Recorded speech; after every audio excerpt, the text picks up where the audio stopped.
Bonjour, ici Steve Ray. Bienvenue à cette présentation de Flashback de Repentigny. Nous sommes ici au 358 Notre-Dame. C'est l'émission où tous les sujets seront explorés. Nous sommes disponibles, comme vous le savez, sur Facebook, sur les différents sites qui sont multiples. Avec notre deuxième invité aujourd'hui, nous allons explorer un thème qui va assurément interpeller la communauté musicale des DJ, et ce, autant les plus jeunes que les plus expérimentés. Le sujet de sa chronique, qu'est-ce qui fait un bon DJ? Afin de répondre à la question qui comportera évidemment plusieurs réponses, nous recevrons pour conclure l'émission un homme de musique bien placé pour en parler, DJ Chaz, Charles Léveillé. Mais tout d'abord, sans plus tarder, notre premier invité, il connaît bien les moindres responsabilités et subtilités du stimulant métier d'animateur radio, l'ayant pratiqué durant une trentaine d'années. Il savoure et apprécie plus que jamais ses fonctions, étant dorénavant directeur d'une station en région. Et les gens du Grand Montréal reconnaîtront sûrement sa belle voix. Donc, pour nous partager son parcours et philosophie sur le merveilleux monde des médias d'hier et d'aujourd'hui, avec nous, une sommité du monde de la radio, Jeff Paquet. Bonjour, Jeff. Une sommité, ça part fort. Je veux dire, après 32 ans de carrière, oui, effectivement. On ne subsiste pas dans le milieu si on n'a pas non seulement des attributs, mais des belles qualités. Tout d'abord, merci, parce que c'est un compliment. Tu viens de Sorel pour être de l'émission. Oui. Et je m'excuse de t'avoir comme traité de vieux en révélant que ça fait 30 ans que tu fais ça. Jeff, ma première question, quand on parle des qualités de l'animateur radio, évidemment, le classique, on parle de la voix et de la polyvalence, mais je pense, et j'en parle en connaissance de cause, que c'est la patience et la résilience qui viennent en premier. Oui, absolument, absolument. Il y a dans les qualités, je pense, qui ont marqué ma carrière à moi, je pense que j'ai été naturel. J'ai pas cherché à être un animateur radio qui force sa voix, comme il y en avait beaucoup dans les années 80, début des années 90, de classiques, là. Oui, comment ça va? Oui, bonne journée. Oui, non. Trop. J'ai pas, c'est trop ça. poussé. Ouais, moi, j'ai essayé d'éviter ça dans mon parcours, de proposer un produit qui est égal à moi, qui me ressemble. Mais j'avais cette question-là plus loin. Est-ce qu'on oublie un petit peu que la voix compte? Dans le mouvement woke, où on veut donner une chance à tout le monde, il y a des gens qui comme en bon québécois, qui se ramassent à la radio, qui n'ont pas la voix pour faire ça. Même, je vais te dire, personnellement, je vais changer de poste, parce que la voix mérite. On n'est pas obligé d'avoir une super belle voix, mais ça prend quand même une certaine voix pour faire de la radio. Qu'est-ce que tu penses de ça? Oui, ça prend une certaine voix, mais au-delà de ça, ça prend une personnalité. Il faut surtout être capable de se faire assez confiance pour qu'on reconnaisse ce qu'on est à la radio. Ne pas être drabe. Non, surtout pas. Surtout pas. C'est quoi la différence entre Jeff Paquet de 1992 à ses débuts, professionnellement, et aujourd'hui? En 1992, j'ai commencé en faisant de la radio communautaire, émission de jazz en fin de soirée. Je parle sur le bout de la langue. J'ai un défaut d'élocution qui est majeur. Et je me lance même des défis de faire de la poésie. Quand tu parles du bout de la langue un petit peu, ça se peut que tu n'as pas l'air très brillant. Tu t'es dit, je vais y aller avec les cris plutôt que le parler, c'est ça que tu veux dire? En fait, j'ai travaillé excessivement fort pour corriger mon défaut d'élocution, donc d'addiction, oui, et éventuellement, à force de travailler, il y a eu des améliorations. Et maintenant, je n'ai plus ce défaut d'élocution qui était marquant. C'est pour ça que tu prends pour les Bruins de Boston. Ça doit être pour ça. Le côté persévérant de l'organisation se reflète chez Jeff Paquet. Maintenant, en tant qu'homme, c'est quoi la différence avec, disons, 1992 et aujourd'hui? Oui, je pense que on pourra en parler longtemps, mais en quelques lignes. Oui, en quelques lignes, je dirais que je suis beaucoup plus confiant en mes moyens maintenant. Et que je m'amuse beaucoup plus quand j'ai l'occasion d'être devant un micro, comme c'est le cas avec toi aujourd'hui. Merci. Une carrière est truffée de bons et de mauvais moments. Et dans ton cas, c'est une très longue route avec beaucoup de succès.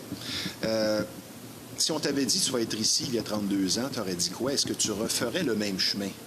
Absolument. Oui. Absolument. Oui. Je suis fier de chacune des étapes. Oh, non, absolument pas. Je suis fier de chacune des étapes de cette carrière-là qui m'a mené un petit peu partout au Québec et qui m'a permis de parler avec tellement de gens. Il faut aimer les gens. Oui. Si tu es moindrement un peu sauvage et que tu as de la difficulté à communiquer, je pense que les médias, ça ne sera pas pour toi. Non, effectivement. Quoique ma carrière à moi, je l'ai pas mal fait seul. J'ai souvent animé des cases horaires de fin de semaine alors qu'il n'y a personne à la station. Arrivé à la station, comme j'ai connu à CJDM, tu arrives à 3 heures du matin pour commencer à 6. Oui, c'est ça. Ça, c'était mon genre, ça. Vraiment préparer énormément mes contenus. Pas facile. Non, mais c'est amusant. Évidemment, avoir la parole facile, ça, c'est ce que les gens pensent qui est la seule qualité pour être animateur radio. Mais qu'est-ce qui fait un bon animateur radio? Être préparé. Ah, que j'aime ce que tu dis. Être préparé. Avoir un paquet de feuilles devant soi. Ah oui, tout à fait, tout à fait. Se fier sur son seul talent pour faire une émission de radio, ça ne va pas fonctionner. Bien, c'est ça. C'est comme aussi quelqu'un qui n'a pas des bonnes relations, peut-être un peu trop dans l'ego, et qui se fie sur son talent et son statut. Il va Tôt pas ou tard, perdurer. tu vas frapper un mur. Oui, exact. Si c'est pas un coup de poing. Jeff, qu'est-ce que tu recherches maintenant que tu es directeur dans une station à Sorel? Qu'est-ce que tu recherches en premier comme qualité dans ce que tu vas constater en entrevue? Écoute, moi, On en a parlé avant l'émission. Oui, bien, moi j'aime des gens qui sont naturels, premièrement. Donc, c'est ce que je vais rechercher quand je suis en entrevue. Puis sinon, même, j'aime ça être de bons conseils pour des gens que je ne vais peut-être pas engager. Mais quand même, je veux être à l'écoute de ces gens-là, leur donner peut-être un truc ou deux. Oui, parce que ce passage à l'entrevue-là, pour un jeune animateur, peut être décisif. Il y a des gens qui se découragent ou c'est pas tout le monde qui va se relever d'un mauvais commentaire. Oui, exact. De mon côté, j'essaie d'éviter d'être le méchant. Au contraire, je veux être le gentil qui va arriver avec, ben écoute, t'as telle force, t'as tel élément, oui, à travailler, mais voici les pistes que tu pourrais peut-être suivre pour arriver à livrer un show de radio qui va être professionnel. De ton propre aveu, tu es présentement heureux dans la bonne chaise, mais en quelque part, avec tes fonctions, ben, tu es un homme orchestre. Est-ce que parfois, tu as de la boue dans le toupette au point de te dire, mon Dieu, j'ai de la difficulté, là, c'est peut-être beaucoup? Bien, je vais faire la liste des tâches qui sont dans ma cour pour le moment. C'est du 7 sur 7. C'est du 7 sur 7. En tout temps, je suis appelé à travailler, prendre des décisions. Je suis directeur de la programmation à CGSO. Je suis directeur de la production. Je suis le producteur, donc je suis mon propre patron. Ça comporte des avantages, c'est sûr. Oui, effectivement. Je suis directeur des ressources humaines. Donc, des responsabilités, il y en a une autre. Mais au travers de ça, écoute, j'ai un pouvoir décisionnel sur une station de radio. J'ai jamais connu ça dans ma carrière, d'avoir une station de radio qui ressemble un peu à l'homme que je suis. Je pense que tu es l'homme parfait pour ça, parce que tu fais dans l'humilité, tu as beaucoup d'expérience, donc tes décisions vont être éclairées. Tu es quoi en premier dans ton âme? Est-ce que tu es plus maintenant le directeur et c'est vraiment des choses du passé? Là, ça fait 3 ans que tu n'es pas animateur radio comme tel, même si tu fais du remplacement. Tu es plus maintenant un directeur, un dirigeant? Ah oui. Écoute, la radio, là, préparer des émissions de radio, je l'ai tellement fait pendant 30 ans, préparer, être dans le contenu tout le temps. Maintenant, là, de m'éloigner un peu, d'enlever cette pression-là, de livrer une performance. Je peux comprendre les gens qui le font. Je suis capable de les appuyer, mais ça me manque pas. J'avais l'impression que ça allait me manquer. C'était l'étape suivante. Oui. Là, c'est tellement beau. Tout ce que j'ai comme responsabilité, c'est tellement comme un privilège. C'est la gratitude qui t'anime. Ouais. Jeff, dans ton cas, pourquoi devenir animateur radio? Je pense que c'était inné. J'avais 3-4 ans. Je me réveillais super de bonne heure. J'étais debout à 4 heures du matin. J'allais réveiller ma mère. À un moment donné, ma mère a dit, là, je vais t'installer un petit appareil radio dans ta chambre. Je vais te montrer comment ça fonctionne. Puis quand l'animateur va dire, il est 7 heures, là, tu auras le droit de venir me réveiller. Ah, c'est bon, ça. Mais c'est une mauvaise idée qu'elle a eue. Pauvre elle. Écoute, moi, je parlais avec l'animateur radio. Fait que si l'animateur commençait son émission en disant « Bonjour, j'espère que vous allez bien, vous avez bien dormi », bien, moi, je répondais « Ah oui, j'ai bien dormi, j'ai fait un rêve, veux-tu que je te le raconte? » Bref, ma mère était réveillée pareil parce que j'arrêtais pas de parler. On a ça en commun. J'interviewais dans les parties de Noël mes cousines, j'étais tout jeune. Est-ce que tu vis 24 heures à la fois? Je pense que oui, sans te souffler de réponse. Oui, absolument. L'adage qui dit que les épreuves sont inévitables et nous rendent plus forts, d'accord ou pas? Tout à fait. Nécessaire? Nécessaire, absolument, ça fait grandir. Si tu pouvais revenir dans le temps, je sais que tu ne vis pas de regrets comme tel, mais est-ce qu'il y aurait un épisode de ta vie professionnelle que peut-être tu ferais différemment? Avec le recul, j'ai envie de dire que non. Tout ce qui est survenu comme épreuve, comme défi, écoute, ça m'a façonné. On comprend ça après. Oui. Oui, tu sais, sur le coup, oui, effectivement, des fois, on a des coups durs, on vit des épreuves, parfait, mais on se retrousse les manches, puis on dit, écoute, c'est pas là pour rien. Je vais grandir avec ça. On va poursuivre avec le passé. Si tu pouvais, en un claquement de doigts, te retrouver pour 24 heures dans le passé, tu choisirais quelle année et pourquoi? Wow! Ça peut faire une référence aussi avec le monde de la musique, comme ça peut être ton passage dans les stations de radio. Si je pense à différents moments que j'aimerais revivre, c'est sûr que l'animation des fins de soirée au 96.9, c'est quoi? Un concept d'émission que j'ai créé, que j'ai réussi à faire passer auprès de mes patrons, un show de fin de soirée dans lequel on recevait des artistes à tous les soirs. Il y avait des perfos acoustiques qui se faisaient dans mon show. Marie-Mé, par exemple, lancement de disque, la dernière entrevue que Marie-Mé accordait quand elle était rendue au restaurant avec sa gang, c'était à moi qu'elle perdait. Fait que c'était le bilan de sa grosse journée. Il y avait des moments comme ça. Tu sais, un artiste qui donnait un show au Club Soda, quand son spectacle était terminé, les gens rentrent dans leur voiture, ils viennent de sortir de la salle de spectacle, l'artiste, il me perdait. Fait que, tout ça, c'était des moments privilégiés. Ça, j'avoue que c'est des moments marquants dans ma petite carrière. Des beaux moments. Jeff, donc tu es directeur à CJSO 101,7, une station qui existe déjà depuis 80 ans. Tu as presque 80 ans. Ouais. C'est ça, tu es en charge de la programmation, les ressources humaines, la production de la station. Dans ton parcours, en 92, Longueuil, le 103,3, le jazz, comme tu le mentionnais. Ouais. Et là, quelque chose que tu m'as raconté qui est vraiment extraordinaire. C'est drôle, je pense, avec le temps, mais peut-être pas sur le moment. À Rivière-du-Loup, tu avais un patron dictateur qui, après t'avoir entendu, un vrai tortionnaire, t'avait dit, et je cite, « Tabarnak, t'es pas écoutable. » Oui, effectivement. Écoute, t'es tout jeune en 92, c'est pas facile d'entendre ça.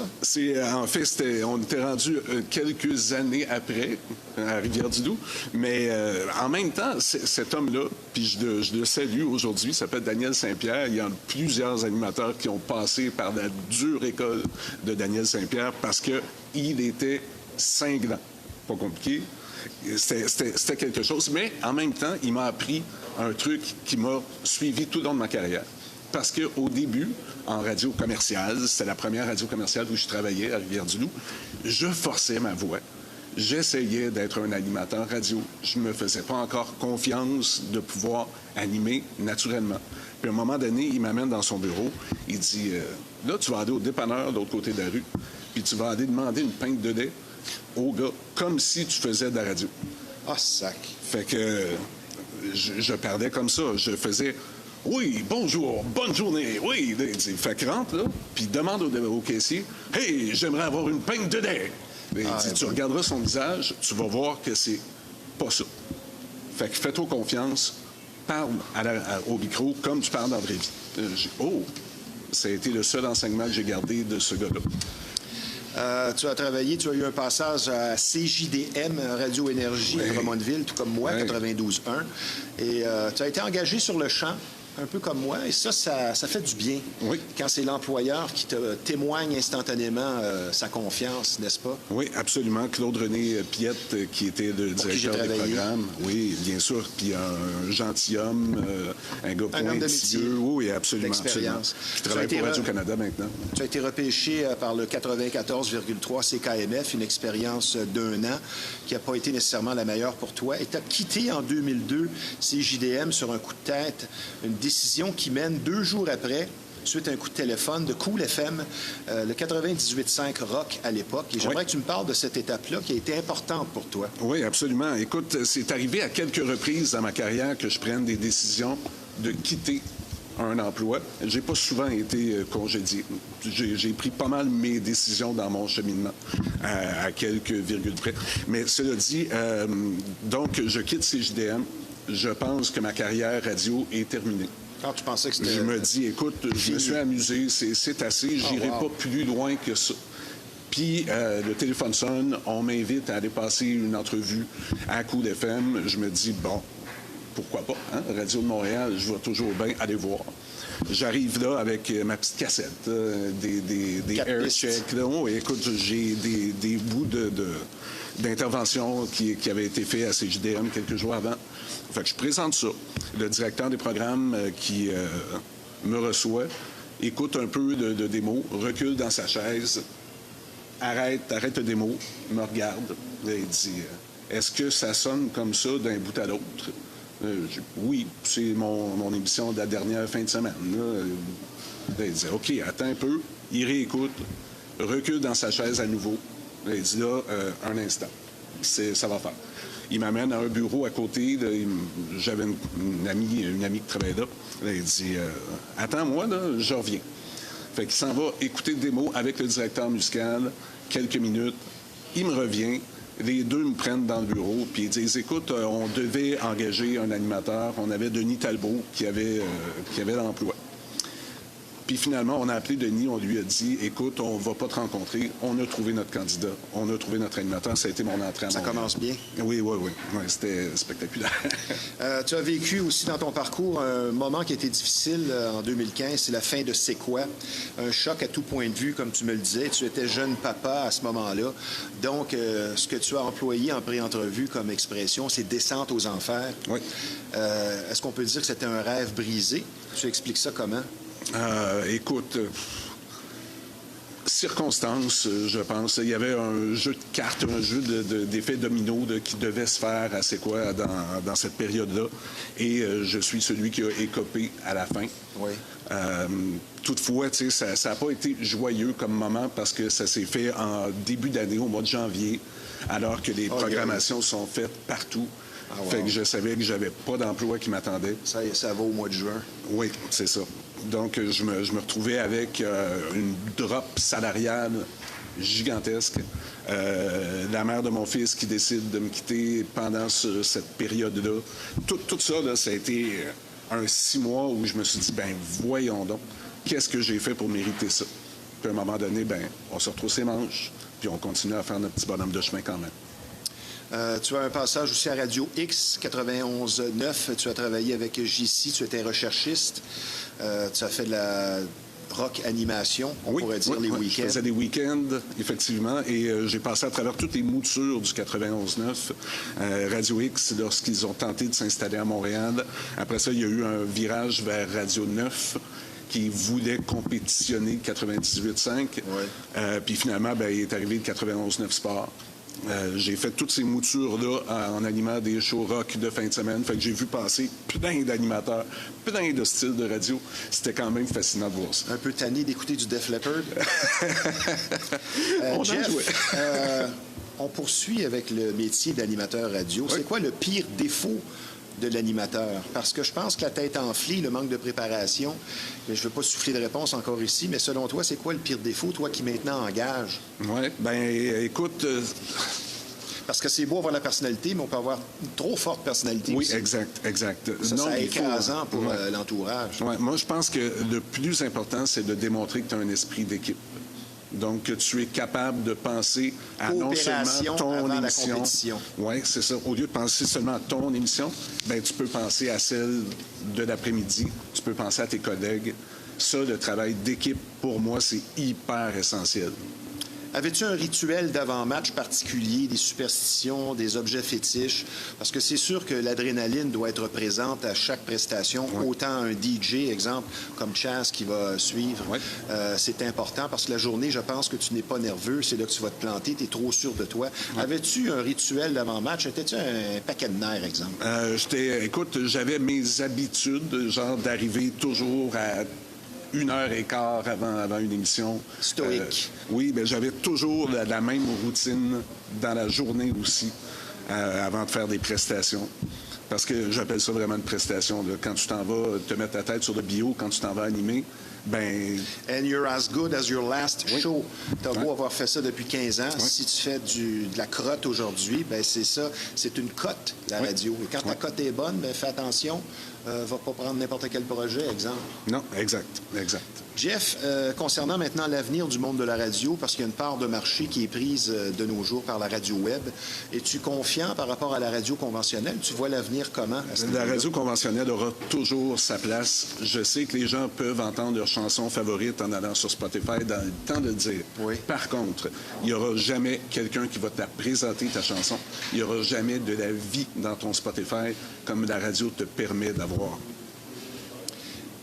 En une phrase, comment sera l'animateur radio de demain? Non, il faut qu'il soit polyvalent. Ça, c'est clair. Parce que maintenant, on n'est pas qu'animateur radio. On entretient des réseaux sociaux. On fait un peu de la télé parce qu'il y a tout le temps des caméras maintenant dans les studios de radio. Non, effectivement. Faire la radio pratiquement en sous-vêtements, là, c'est plus que... Ça n'existe plus. Maintenant, avant la pause, la question incontournable pour tout homme de médias ou femme de musique, peu importe, est-ce que la musique d'hier était meilleure que celle d'aujourd'hui? On en a parlé en pré-entrevue. On a tendance à dire ça. Oui, ben c'est ça. On a tendance à dire ça, effectivement, parce qu'on s'attache à la musique qu'on écoutait lorsqu'on était adolescent, par exemple. Dans mon cas, les années 80, je serai toujours un fan de la musique des années 80. Parfait. Mais cela dit, il se fait encore de la sacrée bonne musique. Il y a des artistes québécois. Il s'agit de les découvrir. Oui, exactement. Parce qu'on dirait que c'est dilué parfois. C'est rendu un petit peu trop facile de faire des chansons. Des artistes à la maison, dans leur sous-sol, sont capables de faire des chansons. Donc, on est inondé de matériel. C'est pas toujours de meilleure qualité, mais il y en a des artistes. Il y en a plein. Donc, donnons-nous la peine de fouiller un peu. Une des vocations de l'émission, c'est de faire connaître non seulement la personne, mais les opinions de cette personne-là derrière le statut. Dans un autre ordre d'idées, hier, c'était le 1000e jour du conflit en Ukraine contre la Russie. 68 000 morts en Ukraine, 75 000 en Russie. Es-tu inquiet par rapport à la perspective d'un troisième conflit mondial? Oui, de plus en plus, malheureusement. Espérons que la raison va finir par l'emporter. Mais on a de quoi avoir un peu peur lorsqu'on voit des Donald Trump de ce monde qui reviennent au pouvoir. Qu'est-ce que ça va donner avec moi, je pense Poutine, qu'il peut aider pour les conflits parce que c'est un bon négociateur, mais on partira pas là-dessus. Non, c'est ça. Voyons voir. Je veux qu'on reste des amis. Jeff, avant la pause, la recette d'une carrière qui perdure en une phrase. La passion. Ce sera... Tu résumes par un mot, c'est vrai. Et c'est ce qui va faire que tu vas encore te tenir droit malgré les épreuves. C'est fort intéressant. Nous allons prendre une petite pause, mon cher Jeff. Nous sommes vraiment heureux de te recevoir ici, qui vient de Sorel. C'est un compliment. Puisque je vous rappelle que vous regardez Flashback en direct de la splendide brasserie La Ripaille de Repentigny. C'est un personnel souriant et surtout accueillant qui vous attend ici sur place. Et on vous offre d'excellentes assiettes, et ce, 7 sur 7. Et je vous recommande fortement la spécialité de l'endroit, soit la pizza au four à bois, qui est tout simplement extraordinaire. Donc, des spectacles de qualité, une atmosphère appréciée, dis-je bien, de tout, pour tous les goûts. Nous sommes situés au 358 Notre-Dame, la brasserie La Ripaille, une institution mythique, un endroit sympathique. Et je vous rappelle également que nous sommes présentement en conversation avec un animateur radio de renom, le polyvalent Jeff Paquet. Et quand on dit qu'ici, à La Ripaille, c'est de tout pour tous les goûts, c'est une promesse tenue semaine après semaine. Un autre week-end d'activité musicale en vue à la brasserie La Ripaille. Tout d'abord, demain, jeudi, le 21, c'est JSP qui vous livre son répertoire varié et son talent. Guitare à la main de 19h à 21h, le tout gratuit. Faut pas l'oublier, c'est important, c'est plutôt rare.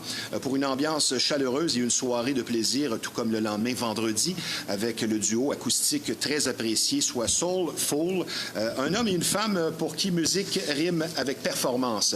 Puis samedi le 23, dès 22h, le très attendu et populaire Dance Hall Addiction vous propose le meilleur du chata et du dance hall avec deux excellents DJ sur place, soit Fly High et Sweet Drop, une soirée qui promet à ne pas manquer.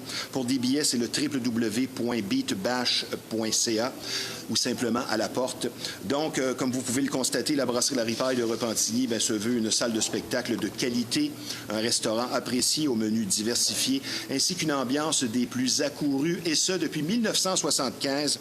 Et je vous rappelle que nous sommes situés au 358 Notre-Dame à Repentigny. Maintenant, sur une note un peu plus sérieuse, vous allez être retraité avec beaucoup d'écoute et de compréhension. Si vous vivez une infestation, vous aurez compris ici qu'on parle de bébites, et pour certaines familles, c'est carrément un drame. Et plus vous attendez, plus le problème va s'aggraver. Donc, la solution à une infestation, c'est Rive-Nord Extermination. C'est plus de 40 années d'expérience qui vous attendent sur place, une entreprise familiale très sérieuse, un service personnalisé. Donc, la solution à une infestation, Rive-Nord Extermination. Le numéro de téléphone dans le 450, c'est le 582-6706. Mon cher Jeff. Oui. J'ai hâte de voir ta réponse à cette question. Pourquoi une personne communique bien et l'autre pas? Est-ce que c'est inné ou acquis? Mais pourquoi une personne a cette facilité et l'autre pas? Moi, je pense que communiquer, c'est beaucoup écouter. Si on arrive à bien écouter la personne avec qui on est, bien, on va beaucoup mieux communiquer. Si on ne fait que penser à ce qu'on va dire et qu'on n'écoute pas, bien, on ne communique pas bien. Et on le voit parfois, ça. Oui, absolument. J'allais dire chez les femmes, mais je ne peux pas dire ça à l'écran. Donc, tu es né à Québec, tu as grandi à Montréal, tu as toujours su que tu voulais faire de la radio. Oui. Tu te dirigeais vers un travail de comptable. Pour j'ai faire étudié... peut-être plaisir à ton père aussi, non, même un pas. vrai job. Même pas. Je me disais, écoute, en radio, je peux bien rêver, mais j'arriverai jamais à me faire une place. C'était tout le temps les mêmes voix que j'entendais depuis des années. Je me disais, bon, ben, les débouchés là-dedans, c'est pas si simple. Donc, j'ai essayé de me diriger vers un vrai métier. Et je me suis rapidement rendu compte que j'étais pas à ma place. Jeff, c'est quoi ta relation avec la langue française au-delà de la voix? Parce qu'on constate de plus en plus que la langue française se fait massacrer, même en ondes. Ah oui, absolument. Truffée d'anglicisme. Et si c'était seulement ça, non? Moi, les genres, puis moi et toi, dans certains podcasts, c'est bien beau, ça fait people, mais tu n'iras pas plus loin que ta cuisine et ton sous-sol avec ça. C'est quoi ta relation avec la langue française? Ben, écoute, c'est notre langue à nous. Il faut la protéger. Et c'est important de le faire. Mais en même temps, c'est d'éviter de perdre. Donc, c'est d'avoir un langage de la rue qui est soutenu. Mais comme tu le vois là, tu sais, je m'empêche pas d'avoir un laisser-aller un peu. Parce que c'est naturel. C'est pour moyen moi d'avoir une bonne voix accompagnée d'un bon langage, mais pas avoir à un niveau soutenu sans être trop élevé. Non, c'est pas bon. Ça, c'est un beau compliment que tu as fait à ta femme, qui va sûrement écouter ça.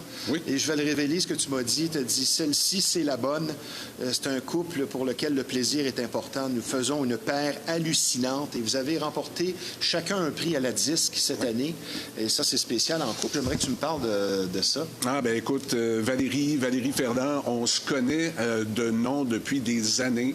On ne s'est jamais rencontrés. Arrive la pandémie, je me décide à écrire à Valérie. Je dis, écoute, il y a plein de gens qui me disent qu'on devrait se rencontrer. Je ne sais pas pourquoi.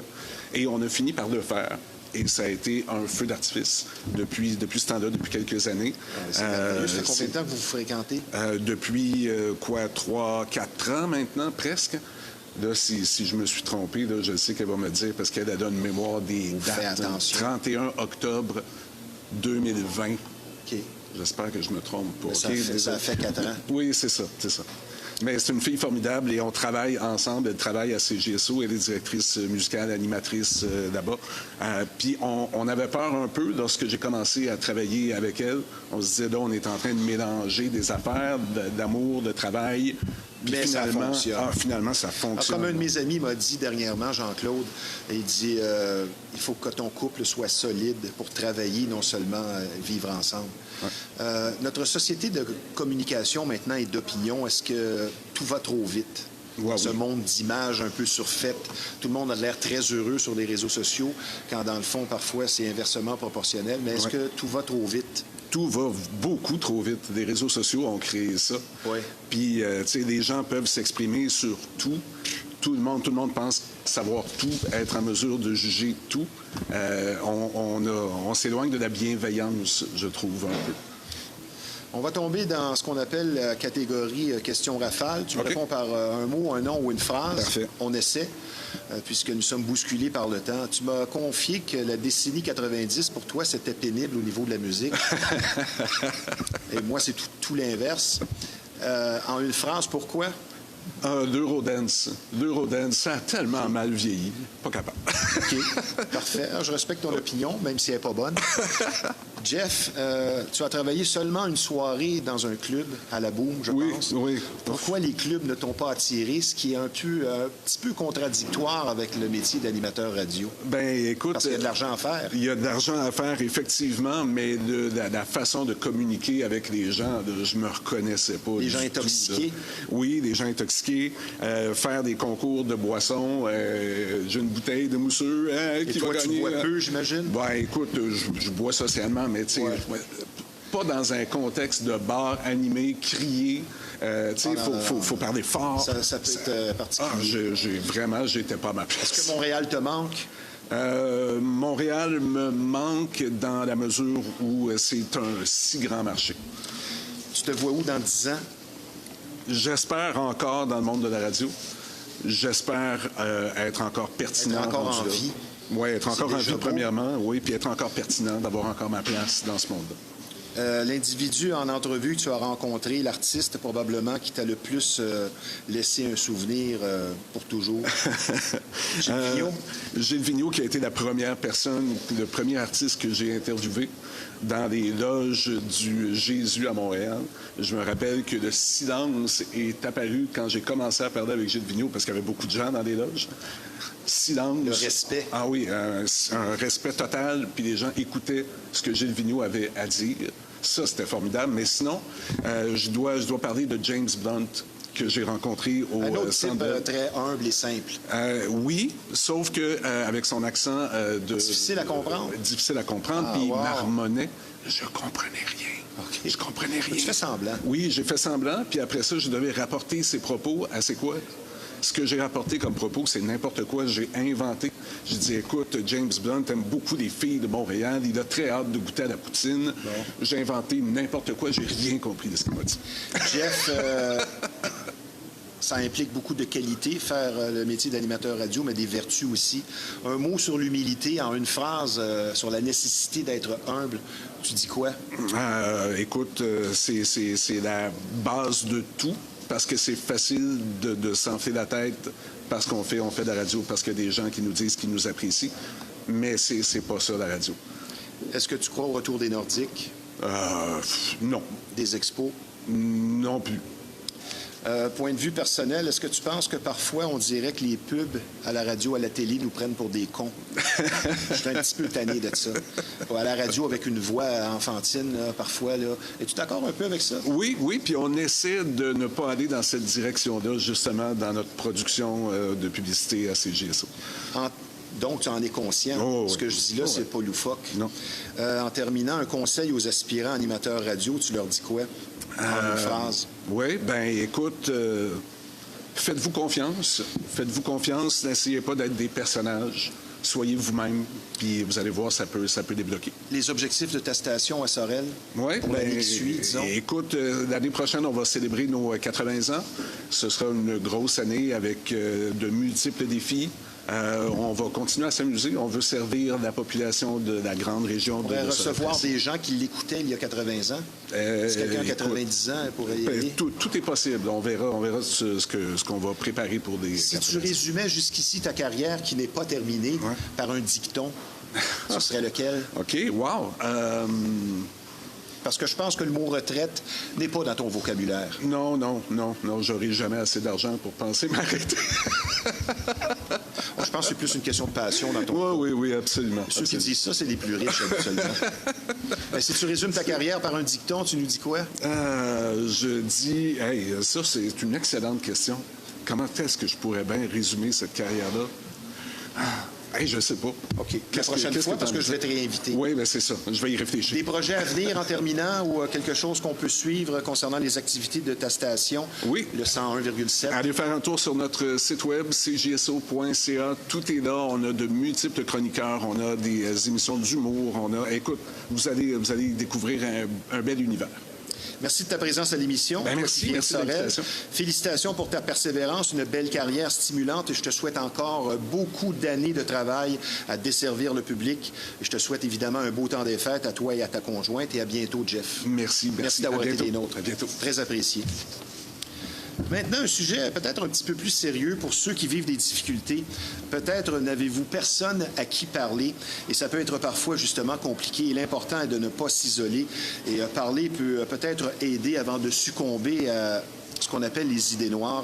Donc, il y a une solution pour une écoute active, c'est Tel Aide, et ce, 24 heures sur 24. On peut vous aider, ne vous gênez pas. Je vous donne le numéro de téléphone dans le 514, c'est le 935-1101. Moi, c'est une cause qui me tient à cœur. Surtout, l'important, n'attendez pas. Il y a des gens qui sont là pour vous écouter. Maintenant, je vous parle d'un partenaire important de l'émission Flashback. Il est dorénavant possible de voyager, de se ressourcer, tout en vivant une expérience inédite en croissance personnelle. Effectivement, c'est ce que vous offre Linda Jonf, organisatrice d'événements pour l'éveil personnel. Donc, pour un voyage qui sera bien plus qu'un repos, mais également une période de ressourcement intérieur grâce à divers ateliers présentés sur le bateau durant le périple. Vous pourrez donc vous retrouver grâce à des outils utiles, une atmosphère de détente, une réflexion sur soi, un service et de la nourriture de grande qualité. Vous en avez assez de courir et cette magnifique combinaison voyage et croissance personnelle se veut une solution agréable à un prix abordable. Et la prochaine destination proposée, c'est pour février. C'est très attrayant, les Caraïbes et le Mexique. Donc, pour rejoindre Linda Jonf, l'organisatrice de Croisière Bien-être, c'est le 581-993-5145 ou le www.lindajonf.com. Pour de belles vibrations, une croisière et une croissance personnelle et la vie ne pourrait être plus belle tout en voyageant autrement. Maintenant, un partenaire surprenant de l'émission, soit Tricia Tarot. Vous avez des questions qui, depuis longtemps, demeurent en suspens. Différentes options s'offrent à vous. Peu importe le sujet, le tarot et la tasséomancie représentent des moyens simples et efficaces pour répondre à vos interrogations, et ce, avec précision. Les 30 années de pratique de la tarologue Patricia Robert signifient compétence, mais surtout crédibilité. Amour, amitié, famille ou emploi pour connaître l'avenir et être guidé pour mieux agir. Le numéro de téléphone dans le 438, c'est le 373-10-22. Avec Tricia Tarot, vous aurez les réponses qu'il vous faut. Maintenant, je vous parle d'un endroit tout à fait particulier, spécialisé dans le domaine de la mécanique et de son entretien et qui vous propose un rendement des plus crédibles et reconnus. L'atelier de mécanique générale Fast Tuning pour un service complet et exclusif et ce, à des prix compétitifs. Un personnel accueillant et un service compétent, spécialisé aussi en véhicules européens. Une bannière existant déjà depuis 20 ans, donc une fiabilité reconnue et appréciée. Un garage pour faire du millage, comme dirait l'autre. Donc, Fast Tuning, c'est sur 223 Notre-Dame à Repentigny. Le numéro de téléphone dans le 450, c'est le 470-1333. Le client est notre priorité, notre promesse, un service de qualité. Maintenant, nous enchaînons autour de notre deuxième invité. Les fonctions de DJ exigent une performance soutenue et plusieurs qualités, non seulement musicales, mais d'ordre social. Et l'excellent et long CV de notre invité aidera sans équivoque à répondre au thème de cette chronique pertinente. Qu'est-ce qui fait un bon DJ? Avec nous, l'expérimenté, mais surtout sympathique DJ Chaz, Charles Léveillé. Bienvenue, Charles. Salut, Steve. Ça va bien? Ça va très bien, toi. Bonjour à tous. Bonjour toujours un plaisir de te recevoir. C'est réciproque. Je pense que le sujet d'aujourd'hui va en interpeller, comme je le disais en présentation, plusieurs, les plus jeunes comme les plus expérimentés. Et là, avant de te passer la rondelle, je t'envoie mon premier point, qui est un classique. Je ne suis pas très original. Ce qui fait un bon DJ, c'est le choix musical et la qualité du son, savoir calibrer ses aigus et ses basses. Je pense que là, c'est pas tellement compliqué comme point. Déjà au point technique, toi. Moi, oui, je suis d'accord avec toi, bien évidemment. Tout le côté technique de la chose, c'est important. C'est sûr qu'aujourd'hui, je ne m'avance pas en disant que que j'ai la science infuse et que je vais avoir la réponse de ce que ça fait un bon DJ. Mais selon l'expérience, je pense que je peux arriver avec certains points qui vont peut-être mieux guider, aligner des jeunes qui veulent se lancer. Je pense que les plus vieux dans le milieu ont déjà peut-être leurs habitudes, ont déjà leurs acquis, leur façon de faire. Donc, peut-être qu'ils vont seulement être en accord ou en désaccord avec ce que je fais. On apprend toujours quand même. Oui, en espérant pouvoir Ton premier point. enseigner certaines choses. Bien, moi, mon premier point était surtout d'aimer la musique, mais d'aimer la musique en général. Je veux dire, pas seulement de viser... Pas de fermeture. Pas de fermeture, pas seulement de viser qu'un point technique, Intéressant. un style en particulier. Parce que moi, ça m'a permis, dès mon jeune âge, je suis un mélomane, j'adore... plusieurs styles musicaux qui fait que ça amène un bagage, ça amène différentes sonorités, différents instruments qui vont venir, un moment donné, nous donner un bagage et nous permettre, si on tombe dans la création aussi, d'avoir une vision un peu plus large que de toujours jouer le même style, le même carré, de sembler être dans une routine. Ben, donc, on peut le retrouver, ce que tu dis, quand les gens du revers de la main vont dire ben, le chata, le dance hall, c'est ça. Ben, as-tu pris le temps de l'écouter sans dire que tu vas aller danser 8 heures de temps sur du dance hall? As-tu pris le temps de l'écouter parce qu'il y a du bon dans ce style-là? Exemple. Il y a du bon, il y a des sonorités, puis par la suite, à force d'en écouter, c'est comment je pourrais l'améliorer ou l'intégrer à d'autres... tu le vis parce que le dance hall chata est de plus en plus... Ben je l'ai joué pendant plusieurs années aussi, même si aujourd'hui je suis un DJ house à la base. Oui. J'ai fait du club pendant des années, donc j'ai dû m'adapter et en jouer. J'y ai trouvé quand même du plaisir, du compte, à force de... Si c'est ça la demande aussi. Oui, c'est ça la demande, mais il y a des sonorités aussi que je suis allé chercher justement qui m'interpellaient un peu plus. Donc, et puis aujourd'hui, dans la musique house, ben, ce côté latin, tribal m'inspire beaucoup, énormément. Donc, c'est pour ça que je pense que l'écoute, la recherche musicale aussi, de garder une belle ouverture, c'est important. Je t'envoie un point. Oui. La lecture et la compréhension de la piste de danse, quoi faire jouer et quand. Je vais te poser une question. Oui. Est-ce que ça, tu l'as ou tu l'as pas ou ça se développe? Ça se développe. Ça se développe et j'incite les jeunes, ceux qui commencent à le faire de plus en plus tôt. Je viens d'une époque où les prestations live se faisaient devant personne. On n'avait pas le choix. On pratiquait dans notre chambre et on se rendait dans des événements, des parties ou des clubs, éventuellement, des événements corporatifs. Aujourd'hui, avec l'arrivée du web, des téléphones, des plateformes où on peut se filmer, oui, on peut avoir peut-être 10 000 followers, mais on n'a pas le ressenti d'un crowd reading, si j'utilise la lecture de la foule. Oui. Donc, ce que tu dis. Donc, je pense que c'est important, c'est primordial. Peu importe le style, peu importe ce qu'on va jouer, de bien savoir lire l'audience, de savoir si on veut... Moi, je dis toujours, c'est une histoire qu'on écrit lorsqu'on fait une prestation, qu'elle soit de quelques heures ou de plusieurs heures dans un club, hein, de 10 heures jusqu'à 3 heures. Donc, il y a une façon de pas garder une soirée linéaire. Donc, oui, c'est très important. Et, Moi, j'avais un point ici, mais on l'a déjà mentionné, l'adaptabilité, voir ce qui se passe, tout ça, c'est très important, être aux aguets. Ça serait quoi ton prochain point? Les connaissances techniques, et c'est là que j'en venais. Donc, je pense que c'est important d'avoir un minimum de connaissances techniques en musique, bien évidemment, bien que moi, j'ai toujours appris tout à l'oreille. Oui. Donc, je peux... J'étais un peu à côté de la traque, mais fort en mathématiques. On va se le dire, la musique est construite sur des bases mathématiques, de bien apprendre, oui, les temps, mais aussi les fractions. J'ai enseigné à quelques jeunes et quand je lui mentionnais de couper son temps en deux, les calculs se faisaient difficilement. Donc, mais ça s'apprend. Oui, tout s'apprend. Je ne dis pas qu'aujourd'hui, rien ne s'apprend, mais si c'est déjà à la base un peu inné, une facilité en mathématiques, une compréhension en lecture, lorsqu'on voit des grilles, lorsqu'on fait de la musique aussi, lorsqu'on crée de la musique, lorsqu'on la conçoit à l'ordinateur avec des logiciels. Tout est monté sur des séquences, des timelines, des structures, des carrés, des rectangles. Donc, c'est très cartésien. Donc, tu me diras qu'est-ce que tu penses de la qualité que j'ai inscrite. Des performances soutenues et stables qui impliquent une discipline personnelle. C'était mon dernier point. Ah, on se complète. La rigueur. Ben, j'ai assez observé les DJ. La rigueur. Je vais passer immédiatement avec... vas-y. La rigueur au travail, donc, en prestation, mais aussi la rigueur à l'extérieur. Je trouve que c'est important. Un bon DJ n'est pas seulement lorsqu'on est devant une audience. Il n'est pas toujours sous et gelé non plus. Et voilà. Et la façon aussi dont on se comporte sur les réseaux sociaux, devant les gens, à l'extérieur, on termine une prestation, les gens viennent nous voir, nous félicitent, nous remercient. Oui. D'être ouvert, de leur rendre aussi ce petit plaisir-là. Le nombre de soirées où j'ai terminé que les applaudissements, puis d'approcher près de la foule, ça nous nourrit, ça nous donne, c'est une drogue, c'est sûr, en tant qu'artiste, exactement. Oui. Mais le petit plaisir qu'on donne aussi à l'audience, d'avoir eu ce contact-là avec l'artiste, je pense que c'est important. Vois-tu, c'est ce que j'avais écrit dans ce que j'appelais mes qualités de soutien. Être cool avec la clientèle exigeante qui est parfois intoxiquée, malhabile. Tu as sûrement déjà entendu le SMAT, en bon québécois, qui va te demander quand est-ce que tu vas faire jouer de la bonne musique. Donc, toujours. Aimer les gens, très important. Ça serait quoi ton prochain point, Chaz? Prochain point, j'aurais continué, si tu me permets, au niveau de la rigueur.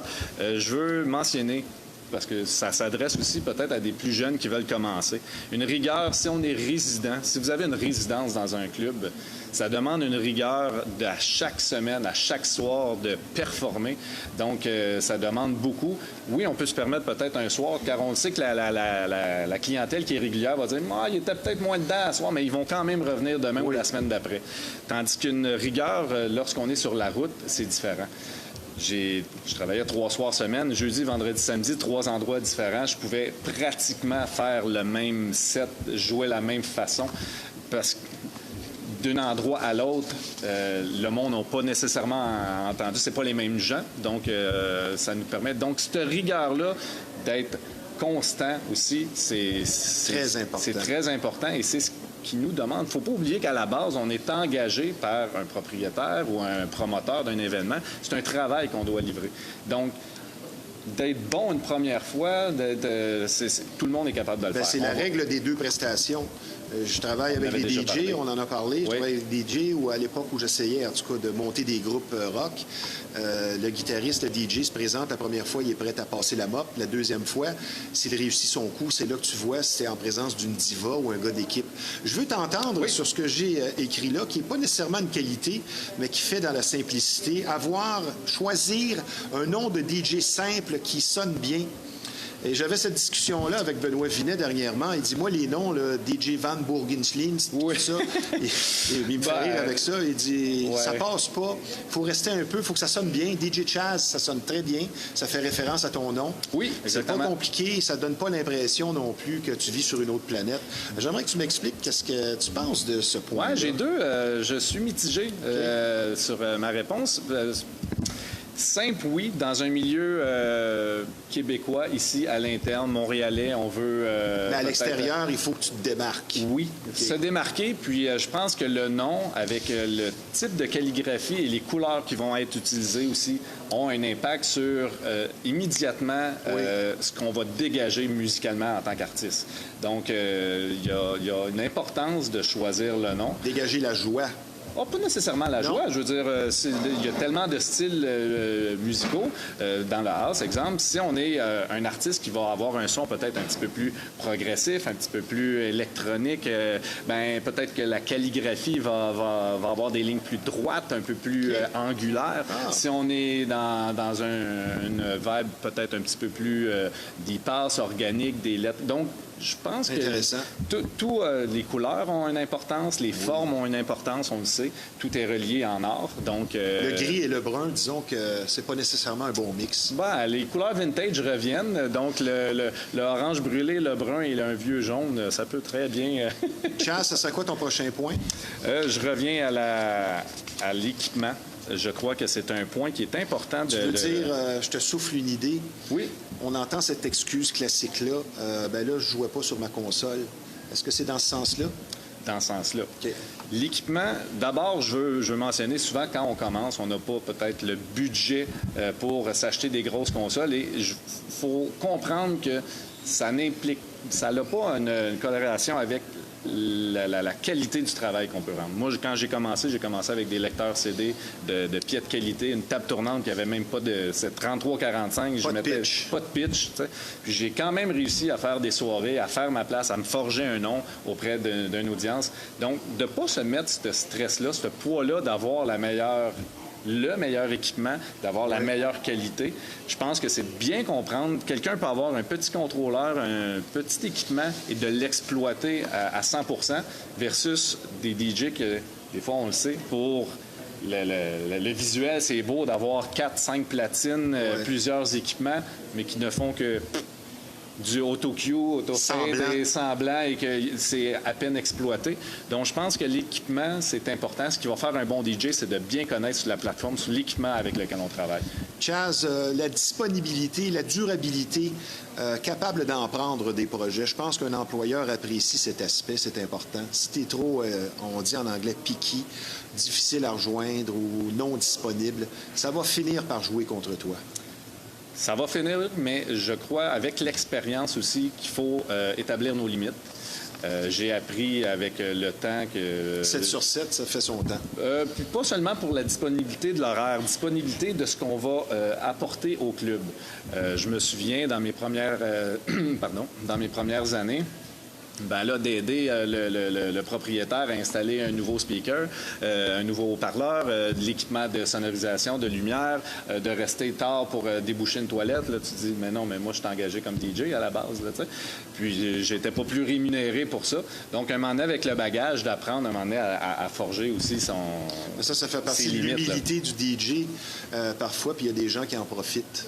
Oui, exactement. Donc, de savoir établir ses limites, c'est important. Surtout si on parle à un jeune DJ qui commence, de laisser, d'en donner un petit peu, de ne pas être trop fermé non plus que moi, je viens seulement pour ça. On parle d'esprit d'équipe, on parlait d'aider, oui.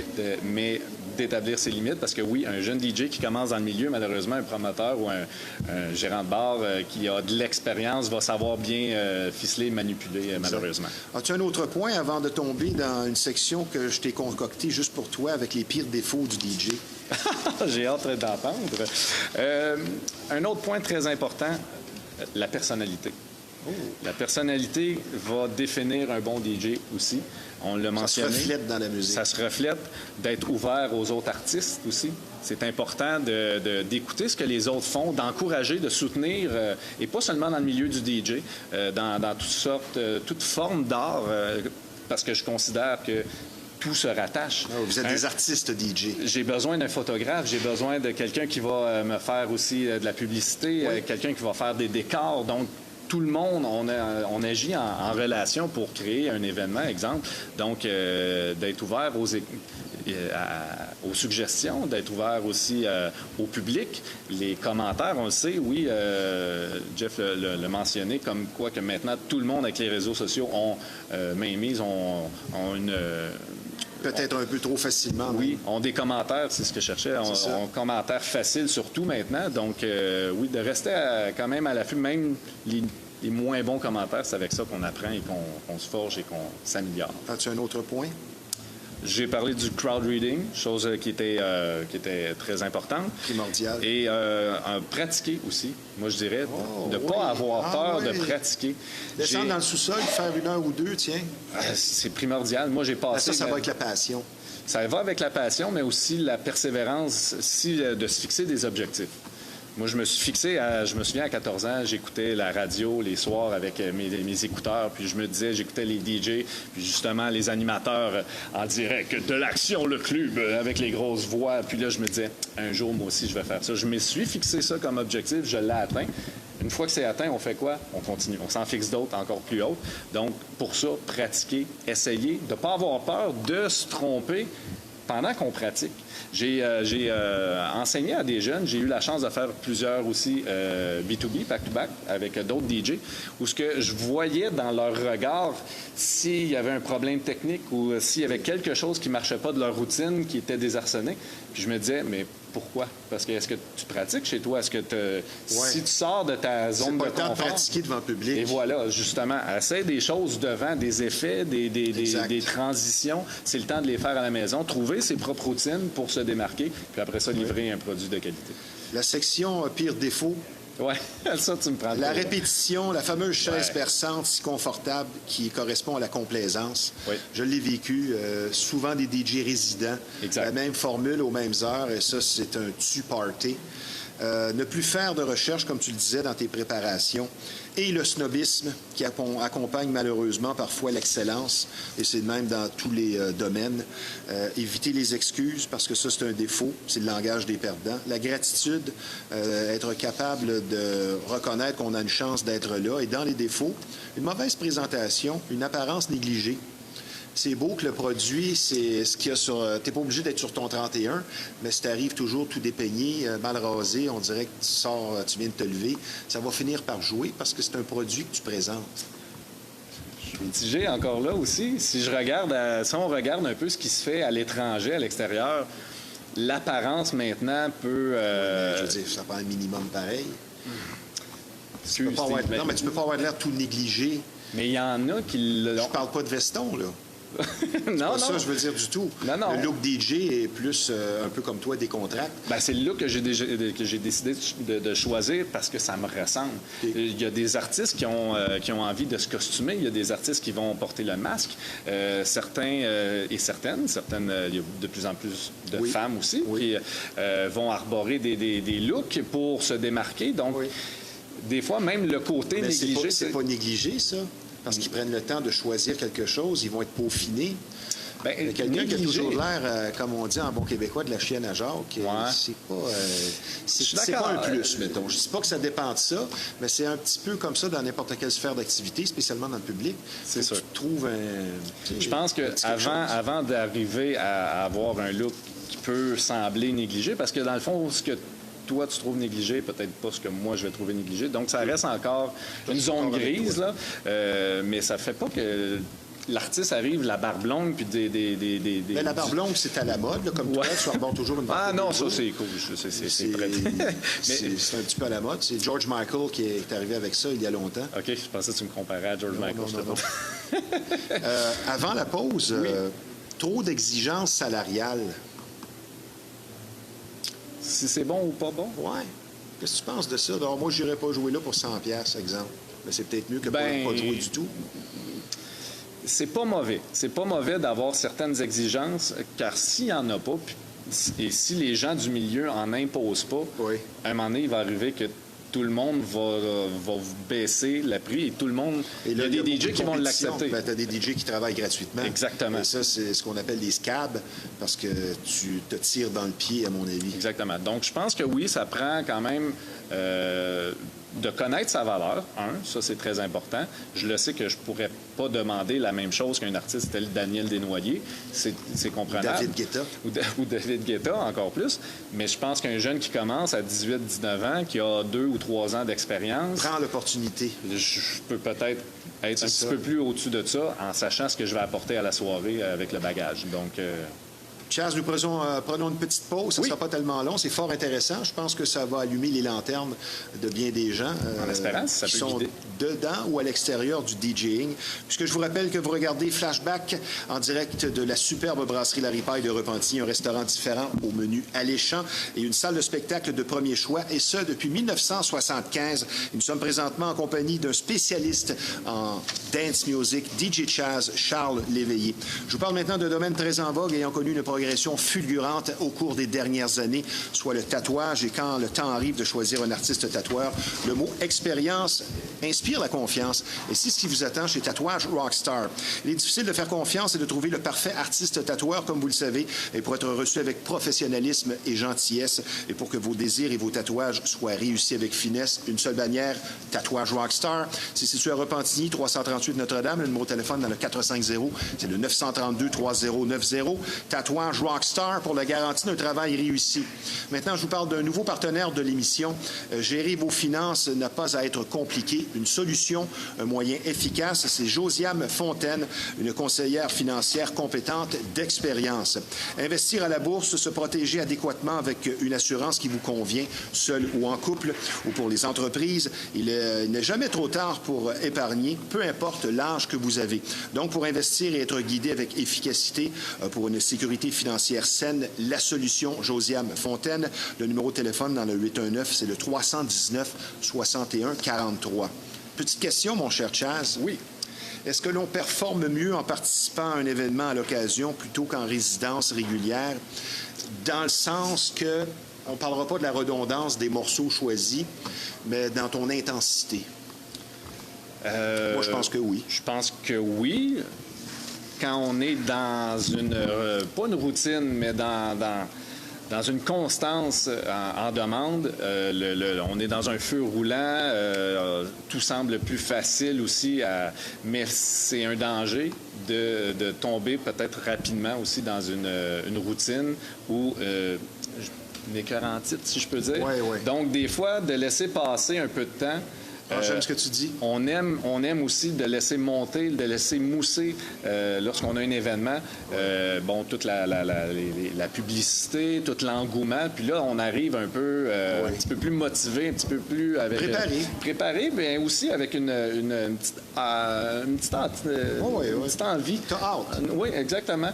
Versus, moi, je me souviens que jeudi, vendredi, samedi, à chaque semaine, il y a peut-être des soirs que rentrer de reculons, ça a déjà arrivé, mais on ne le laisse pas paraître. On est des êtres humains. Ouais. Chaz, à ta première présence à l'émission, il y a presque un an, tu avais employé une expression dont je me suis servi souvent, qui représente bien le monde des artistes. C'est qu'être DJ, c'est une job de ressenti. Ah, définitivement. Ça, c'était de ton cru. J'aimerais que tu reviennes sur ce point qui résume bien, je pense, les fonctions d'un DJ. L'énergie, c'est primordial. Je dirais que c'était un bagage qui s'est acquis conjointement avec les épreuves de la vie. Donc, la vie personnelle m'a emmené à me recentrer, à découvrir justement un peu plus, ressentir les énergies, que ce soit dans peu importe l'événement, pas seulement qu'en musique. Donc, tranquillement, quand j'ai commencé à intégrer un peu plus ce ressenti-là dans l'univers musical, ça a fait vraiment une différence. Et aujourd'hui, c'est ce qui me guide là, vraiment dans chacune de mes soirées, chacun de mes événements. J'arrive pas avec des sets préparés, j'arrive pas avec... c'est l'énergie. C'est vraiment ça qui me guide, c'est vraiment ça qui va me dicter ma voix pour la soirée. Chaz, maintenant, concernant le nightlife, qui parfois, qu'est-ce que tu veux, il faut dire les choses telles qu'elles sont. C'est un peu en perte de vitesse. Aujourd'hui, mercredi 20 novembre 2024, es-tu très optimiste, tiède, découragé, ou tu crois encore au miracle, ou tu trouves que ça progresse? Je crois que le milieu du nightclub, du club, a perdu énormément de vitesse. La jeune génération ne s'acclame plus de la même façon, ne s'amuse plus de la même façon non plus dans les soirées, sont portés à vouloir acquérir un plaisir éphémère rapidement, puis passer à autre chose. Donc, vont sortir en petits groupes, puis peuvent peut-être même des fois faire 2-3 bars dans la soirée parce que leur bonheur est plus important de dire on arrive dans le club comme on faisait à l'époque, on en arrivait... Et je pense que le fait qu'on ne crouse plus en personne... Ouais, non, ça c'est... Ça joue un peu. Ça joue, oui, exactement. Les jeunes ne sont plus... disons, une personne sur deux sortait pour rencontrer. Exact. Là, si tu sors, va pas accoster quelqu'un au bar. Ça se peut que tu te fasses dire qu'est-ce que tu fais là. Parce que ça passe par Tinder. Maintenant, tu nous as concocté ce qu'on appelle une suggestion top 3, bien à toi. Oui, bien. Paye-toi la traite, peu importe l'époque, si tu veux livrer ça. Ce sont des suggestions. J'ai pensé à ça hier avant de faire dodo. J'ai dit septembre. Oui, bien, j'aime toujours ça, compte tenu de mon émission de radio, que j'aime beaucoup. Si tu veux en profiter pour parler de ton émission, certainement, je vous invite chaque samedi aux 2 semaines sur les ondes de rpmradio.ca.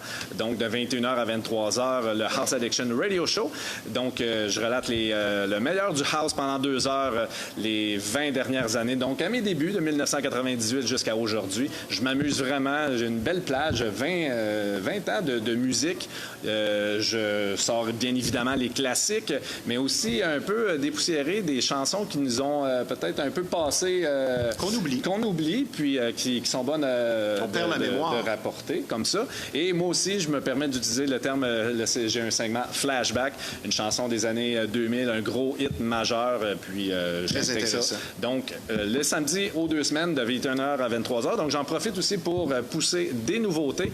Et là, une nouveauté que je vais présenter samedi qui vient, samedi le 23, une belle nouveauté de Mouse T, ce DJ allemand qui atteint maintenant 50 58 ans déjà, Mouse T. Donc, un pionnier du house music qui nous arrive avec une belle nouveauté, All I Want is the Bass, sur Paperman Jam Record, qui est une grosse maison de disques. Un label que j'aime beaucoup, un peu à la saveur Defected. Et dans un autre ordre d'idée, Layton Giordani, Let's Go Dancing, qui vient définir, ça c'est un choix très personnel, qui définit la couleur de Chaz, un son, un vocal très tech house, un son très industriel. Donc, je vous invite à découvrir sur le label Drum Code, donc un petit peu plus techno que house, mais toujours très intéressant. Et pour la dernière suggestion, c'est une chanson que j'apprécie beaucoup et que je pousse beaucoup ces temps-ci, que je promouvois beaucoup.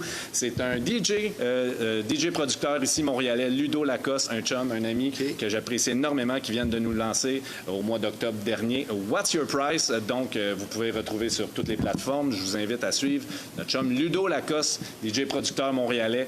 Donc, toujours très intéressant. Pour conclure cet entretien fort intéressant, une dernière petite question. Oui. Tu recherches quoi dans un tube que tu vas faire jouer en boîte en premier? L'énergie.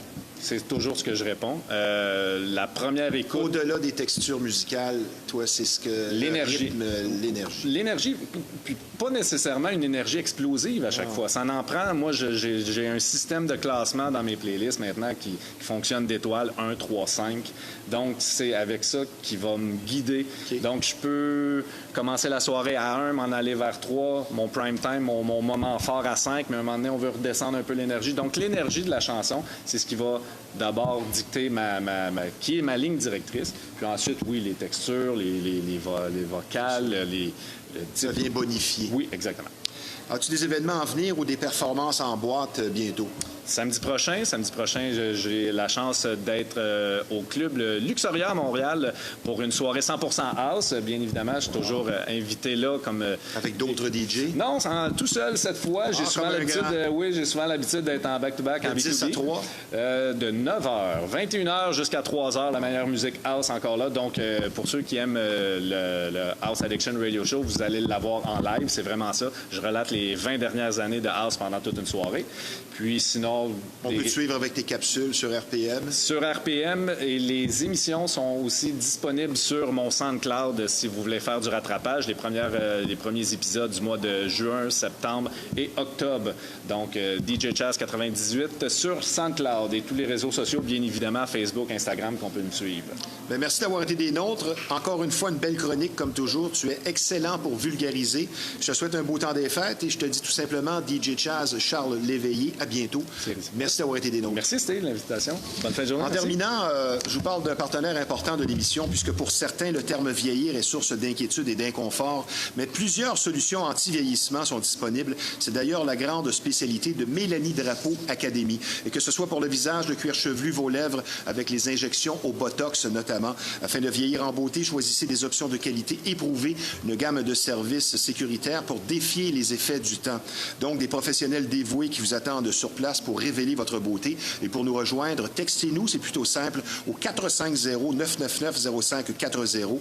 Mélanie Drapeau Académie, une clinique médico-esthétique unique. Merci à nos deux invités, merci à Effet Tandem et à Pixel. Sur ce, à la semaine prochaine.